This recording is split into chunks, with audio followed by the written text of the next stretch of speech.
అందరికీ నమస్కారం. నా పేరు శ్రీనివాస్. మీరు చూస్తున్నారు Srinu social connect YouTube channel. Friends, హిందీలో రాజా సాబ్, అసలు హిందీ ఆడియన్స్ రాజా సాబ్ని చాలా అంటే చాలా లైట్ తీసుకున్నారు. అసలు పట్టించుకునే ఉండదని అయితే చెప్పచ్చు. అంత వరస్ట్ అంటే వరస్ట్ కలెక్షన్స్ రాజా సాబ్ మూవీకి. బాహుబలి తర్వాత ప్రభాస్ మూవీలో ఏ సినిమా కూడా ఇంత వరస్ట్ ఓపెనింగ్స్ అయితే రాలేదు. అంత రాజా సాబ్కి అయితే వచ్చింది. దీని గురించి మనమైతే మాట్లాడుకుందాం.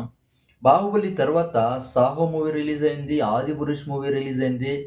మంచి భారీ అంటే భారీ ఓపెనింగ్స్ అయితే వచ్చాయి. అంటే బాహుబలి 2 తర్వాత ప్రభాస్ పీక్ స్టేజ్లో ఉన్నాడు కాబట్టి నెక్స్ట్ 2 మూవీస్కి అయితే భారీ ఓపెనింగ్స్ అయితే వచ్చాయి. అద్దిరిపోయే ఓపెనింగ్స్ అయితే వచ్చాయి. దాని తర్వాత కల్కి, సలార్ ఈ సినిమాలకైతే లెక్కలేనంత కలెక్షన్స్ అయితే వచ్చినాయి. చాలా అంటే చాలా మంచి కలెక్షన్స్ అయితే సాధించాయి సలార్ తర్వాత కల్కి. దాని తర్వాత వచ్చింది మూవీ రాధేశ్యామ్. రాధేశ్యామ్ నిజంగా పూర్ అంటే పూర్ కలెక్షన్స్ అయితే వచ్చాయి. చాలా అంటే చాలా వరస్ట్ కలెక్షన్స్.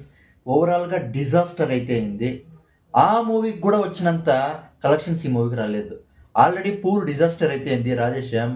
ఆ రాధేశ్యామ్కి వచ్చినంత కలెక్షన్స్ కూడా ఈ రాజాసాబ్కి అయితే రాలేదు. వరస్ట్ అంటే వరస్ట్ కలెక్షన్స్. రాజాసాబ్కి హిందీలో ఫస్ట్ డే 6 కోట్ల వరకు అయితే వచ్చింది. తర్వాత వీకెండ్స్లో 16 నుంచి 17 కోట్ల రూపాయలు అయితే వచ్చింది. టోటల్గా ఇప్పటి వరకు 20 నుంచి 25 కోట్ల రూపాయలకే సచ్చా. అదే లాస్ట్. ఇక దానికి మించి హిందీలో ఎలాంటి కలెక్షన్స్ రాలేదు. చాలా అంటే చాలా వరస్ట్ కలెక్షన్స్ రాజాసాబ్కి. దీనికి మెయిన్ రీజన్ ఏమంటే హిందీలో ఈ రాజాసాబ్ మూవీని హిందీ మార్కెట్లో సరిగా ప్రమోట్ అయితే చేయలేదు. సరిగా ప్రమోషన్స్ అయితే జరగలేదు.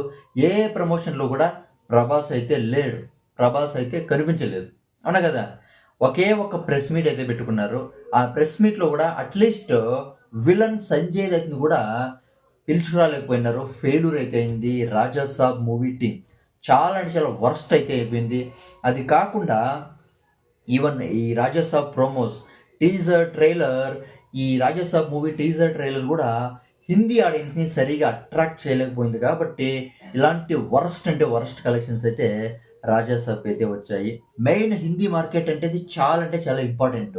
హిందీ మార్కెట్ బాగా వచ్చిందనుకో అది బ్లాక్ బస్టర్ హిట్ అయితే కొట్టేస్తుంది. కానీ హిందీలోనే చాలా అంటే చాలా వరస్ట్ కలెక్షన్స్ అయితే జరిగింది రాజాసాబ్ మూవీ. ఓకేనా? దీని గురించి మీరేమనుకుంటారు? కామెంట్ అయితే చేయండి. By by.